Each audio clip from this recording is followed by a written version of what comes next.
Hello YouTube, this is MichaelB the Game Genie, and this is a quick video response to the Sega Stoners Tag Youre YouTuber DVDs.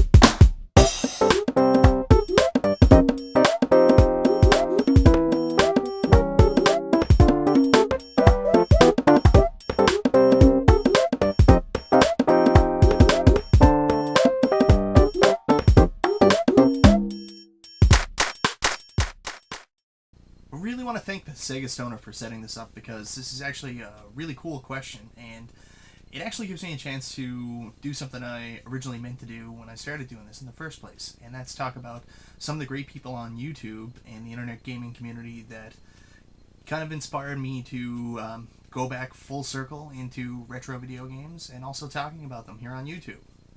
The actual first thing I want to say is I completely agree with the Sega Stoner here, and if I had to pick anybody right away, it would be the Game Chasers. Their videos are amazing, the quality is just incredible, and the content's great too.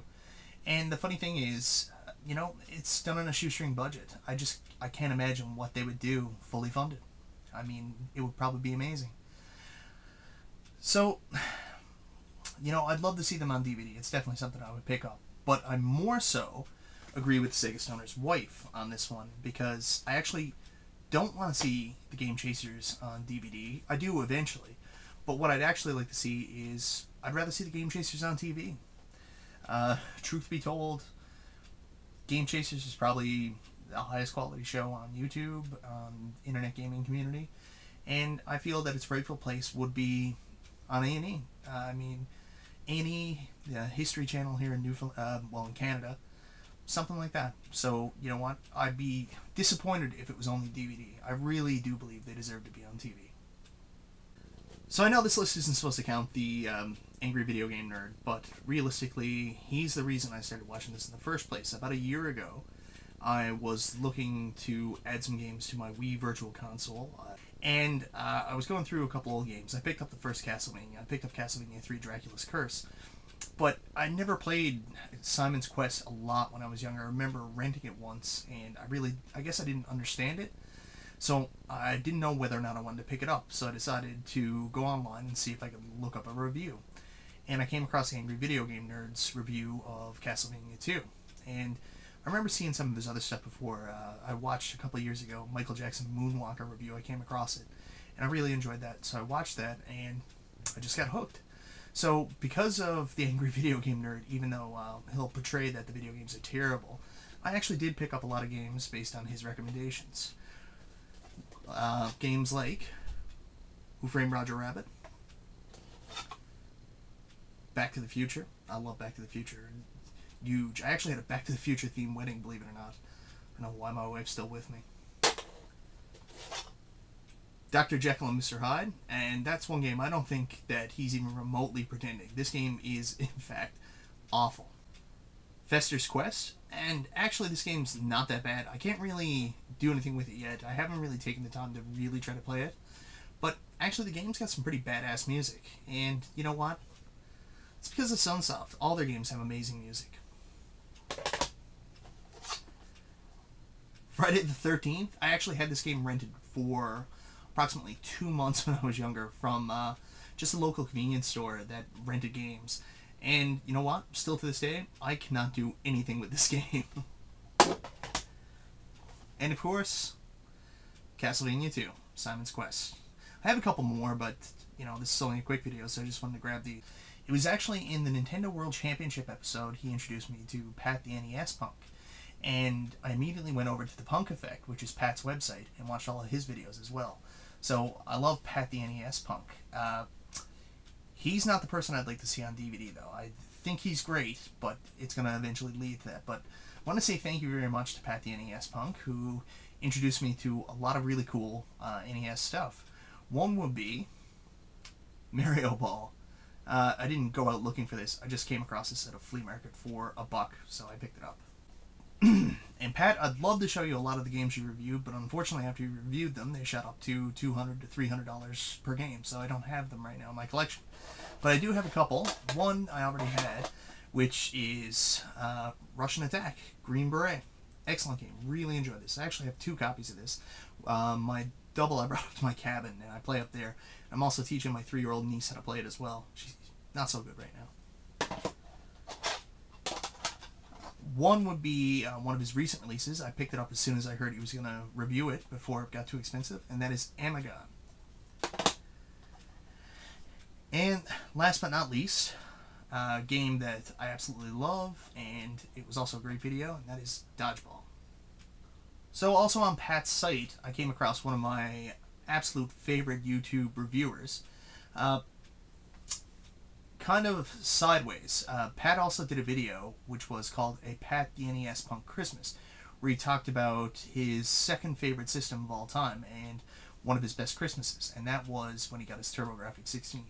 So I was the only kid on my road without a TurboGrafx 16. Everybody else had one. I was constantly boring them, but my parents just never went out and got one. When I was younger, my parents were really against me playing video games. I already had my Nintendo, and they said, that's enough, we're not going to buy another system. Eventually they caved in, and I got a lot of really cool stuff, but I never got my TurboGrafx 16. So it's always been probably the system I'm most fascinated with collecting right now, because I never had it growing up. And after the Pat the NES Punk Christmas, I watched the rest of his videos on his website. I checked out some of the other videos. And another one I came across was Chris Bucci, or Spider1A on YouTube, and his show and review show, Turbo Views. So, thanks to a lot of his reviews, I've gone out and picked up some great TurboGrafx 16 games, such as Vigilante, Splatterhouse. I'm now in the process of trying to get a complete TurboGrafx 16 collection, so thanks, you guys have started this. Also, because of my foray into Pat the NES Punk, I also discovered RetroWare TV, and where I also discovered one of probably the most entertaining and well-spoken individuals on YouTube. I'll say probably the second most well-spoken. The first is going to come up in a minute. But the second most well-spoken person on YouTube, which would be the Happy Video Game Nerd. Really enjoy his stuff. I started looking at his videos, and the first thing I noticed was some of the games he reviewed were games that were supposed to be these kind of like hidden classics, or games that people didn't really give a chance to. I already had some of them. And they're all kind of games I love very much growing up. One would be a game that doesn't get a lot of respect, and it's because it's a dumbed-down US version of what an JRPG should be, and that is Final Fantasy Mystic Quest. Final Fantasy Mystic Quest was the first Final Fantasy game I owned, and you know what? I guess I needed the dumbed-down version, because this is what made me probably fall in love with Final Fantasy. Realistically, it was probably Final Fantasy VII that put me over the top, but this was the first Final Fantasy game I actually sat down and played right through, and I still enjoy playing it today. What a fun, cute little game. The next game is probably, I think he stated it's probably his favorite game for the NES, and that is Star Tropics. I absolutely love Star Tropics. What an amazing game. I could play this all the time. I think Andrew's Game Display, he also said this was probably his favorite game. So, excellent game. Love it. D2 for the Dreamcast. Me and my brother were huge Dreamcast fans. We actually got our Dreamcast as soon as it came out, and it was kind of a weird story. What happened was our house got broken into and a bunch of our stuff stolen. I had a PlayStation stolen. Matthew got his N64 stolen. And we had a bunch of other stuff stolen. So my parents ended up going through insurance and getting some money. So when they got the money, we went out and basically took the insurance money and got a Dreamcast the exact same night. And we picked up some great games. One will be D2, which I've never finished. I think my brother's finished it, but I found it very hard, but I really enjoyed the game, and it was amazing when it first came out. So immediately after watching the reviews on the games I already had, I assumed that we probably had very similar tastes in gaming. So I checked out some of these other reviews, and I found some amazing games, and I'm so glad I did. One would be Demon's Crest, which is actually the third game in the Gargoyle's Quest trilogy. And when he talked about this, talked about the graphics, I had to have this. And I was so lucky to actually find this in just an offbeat retail store about 5 hours away from my house. was just stopping in on the way back from a business trip, and sure enough, they had this in the case, and I was so excited to pick it up. Another would be Journey to Silius. It's not like a super rare game. I guess it's a little bit uncommon, but it's another Sunsoft game, and there's one thing I know. I love Sunsoft Nintendo games. The music's incredible, and you know what? The gameplay is really interesting in this, so thanks for suggesting that one. Last but not least is actually a crying shame, because I never started getting Nintendo Power. I think it was till I think it was issue 22, maybe 23. I had to go down through my Nintendo Powers to make sure, because I still have all the original ones I had. But the first ever Nintendo Power I got, on the cover, was Metal Storm. So, automatically, because that was on the cover of my first ever Nintendo Power, I at least should have went out and rented it, played it, something. But you know what? I never ever played it until I saw the Happy Video Game Nerds review. So, it's an absolute shame I never played this before, because this game's incredible. It's so much fun to play, and it's right up my alley, because, I mean, I was a huge Robotech fan. I mean, you're playing basically as a robot jet. If anybody's watched my Keith Courage review, they'll know that's why I like Keith Courage so much. A lot of it is because when I was a kid, I automatically associated the game when you got into your, I forget what it's called now, I think it's the Nova suit. I automatically associate it with Robotech or Voltron, and I mean, Metal Storm was of the same vein, except it's an incredible, incredible game. You're playing in your suit the entire time. It's a shame I never watched this. So, Happy Video Game Nerd. He's already on DVD though, so I can't vote for him. But anyways, I really enjoyed his stuff, and because of him, I picked up some great games. So now, here is in fact the person that I would most like to see on DVD. And I apologize. I showed a lot of really cool stuff I picked up because of people I watched on YouTube or the internet gaming community.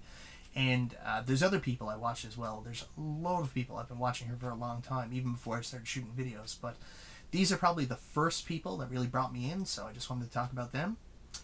So now, here is number one. The person I would most like to see on DVD. He may already actually be on DVD. I just don't know about it, but I would definitely pick up his DVDs in a second. And that is Joey Rue DeSanta. If I said your last name wrong, I'm really sorry, but Rue from Clan of the Grey Wolf and his show 16-Bit Gems. I am an amazingly huge Super Nintendo, Sega Genesis, and RPG fan overall. So as soon as I seen his show, this was an automatic fit for me. I absolutely loved it. I've watched each of his episodes probably 5-6 times each, and because of him, I picked up some great games. So some of the games I picked up because of 16-Bit Gems were Illusion of Gaia, which is an amazing game. It's part of a trilogy. I've never seen a copy of Terranigma.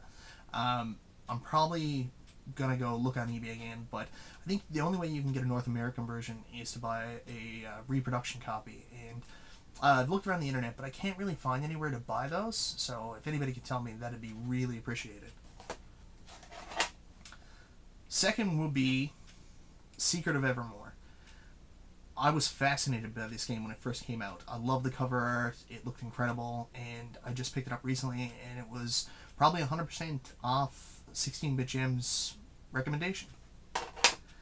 Last but not least is his amazing review of a much maligned game lately in some of my videos, because a lot of people will fight with me that it's not that rare.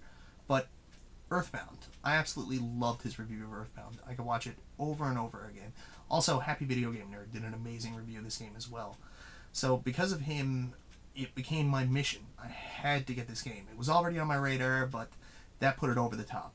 I had to go above and beyond to get my copy of Earthbound to finally sit down and play it. Thank you very much, 16-Bit Gems. You are the #1 show I would like to see on DVD. So guys, thank you very much for watching Sega Stoner. I'm pretty much sure everybody subscribed to me is already subscribed to him, but if you're not, you're really going to check this guy out. He's an amazing guy, really nice. He was a little bit sick last week, dying with the flu. I hope you're feeling better. Sorry for, taking over this, what's supposed to be a short response video and showing all the rest of this stuff, but it's something I've been meaning to do, and it just sparked the idea in my mind. I had to do it at this point. So, thank you very much for this opportunity, Sega Stoner. And guys, I hope you enjoyed this quick video explaining why I picked up a lot of the games I've picked up. and I'll talk to you next time.